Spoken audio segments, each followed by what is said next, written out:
हाय लोगोफोर, नैबेयो IIT. खड़गपुरनि campus.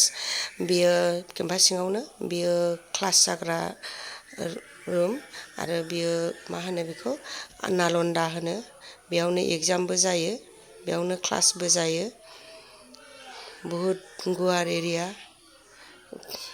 नायलांदो लोगोफोर, एसे लाइक कमेन्ट हरलायदो माबायदि मोनदों। नायलां लोगोफोर, बिनि नामा जाहैबाय नालन्दा। बेयो गासै क्लास रुम गोजा।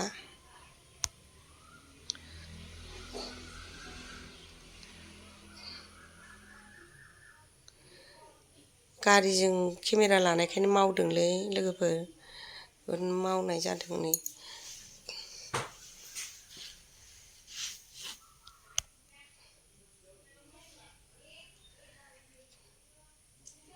बे एरिया गासिबो सलार गोजा। बियो गासैयावबो लाइनानो थाङा, बिसोरनाव सलार गोजा गासिबो।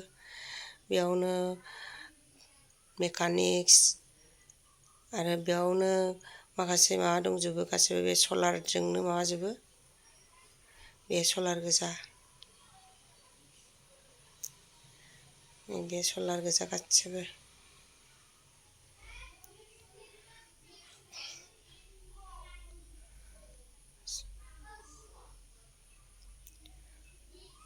बहुत गिदिर एरिया।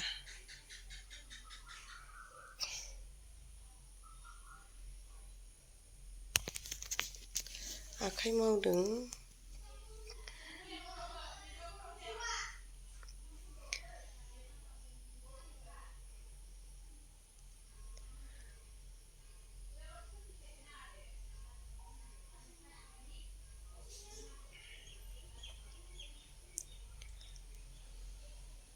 बहुत दंफां बारिबाबो बहुत साफा, एकदमबारे सिग्रा आलदा थाबाय थायो।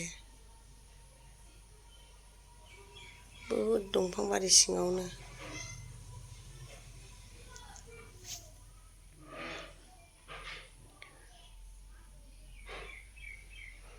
आलदा माने बेवहाय अफिसा आलदा दंजोबो, गाव गावबागाव। एर'निटिक ना एर'निटिक, ओमफ्राय मेकानिक्स ना मेकानिक्स, बेयाव आलदा दंजोबो आरो बियो। नैबे इरिगेसननि बियो इरिगेसन। बे इरिगेसननि अफिस, बेयावनो ट्रेनिंबो लायो।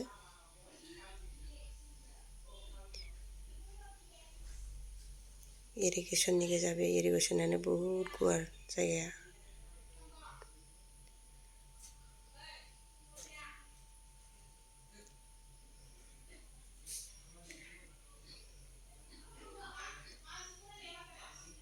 नैबे अफिस,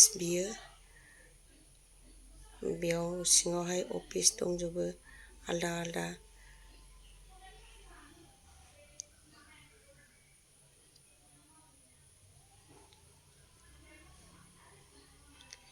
गिदिंख'नोनो हाया, गुवारथार जायगाफ्रा।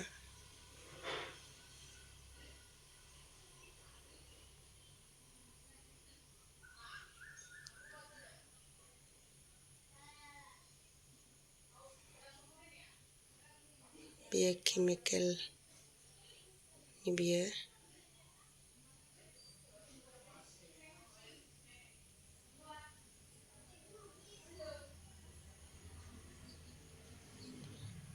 गिदिंख'नो हायालै, लामाफ्रानो जेरैबो।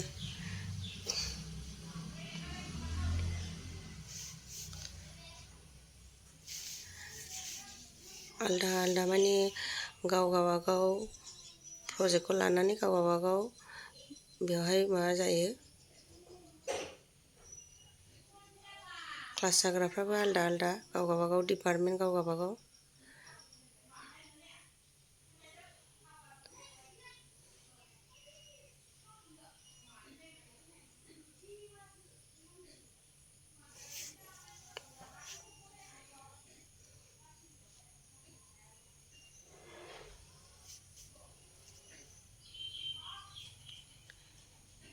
बे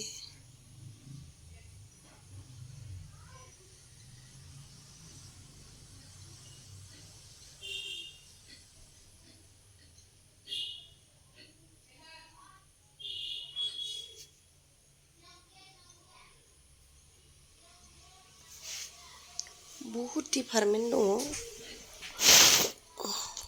गिदिंख'नोनो हाया 8,000 बिगानि जायगा बबाव गिदिंख'नो हानो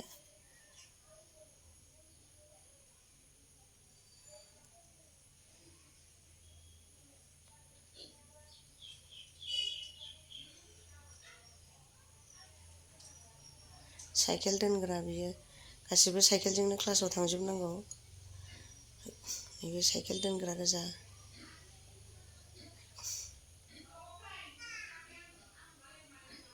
जायगाफ्रा बहुद साफालै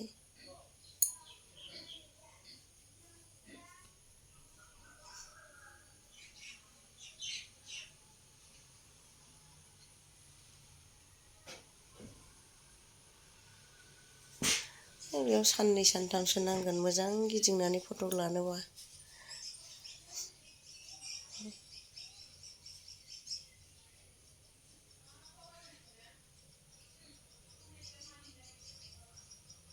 बे सिङाव मिउजियाम दङ जों हाबनो हाबाखिसै आथिं सालायलांबाय गिदिंनानैनो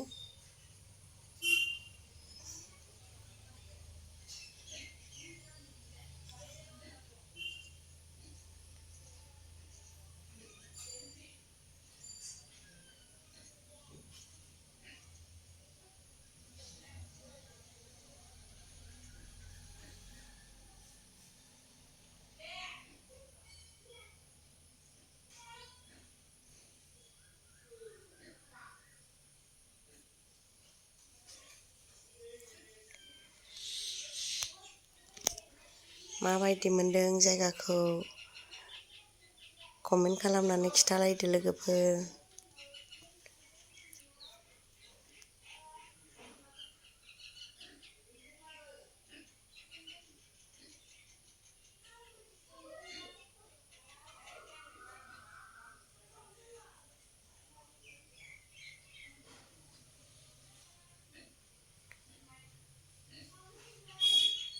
जायगायाथ' साफाना लोगोफोर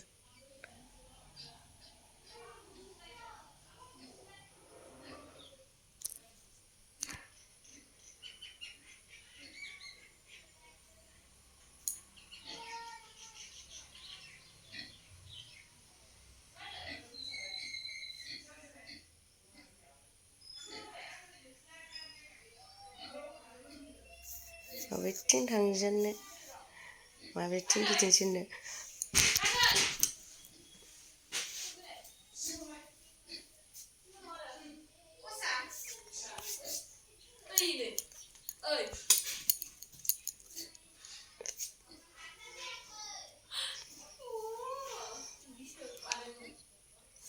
नायलांदो लाइक कमेन्ट होलायदो माबायदि मोनदों लोगोफोर बहुद गिदिंबाय दिनै माखासे थाबावबाय खावसे गिदिंजोबनोनो हाया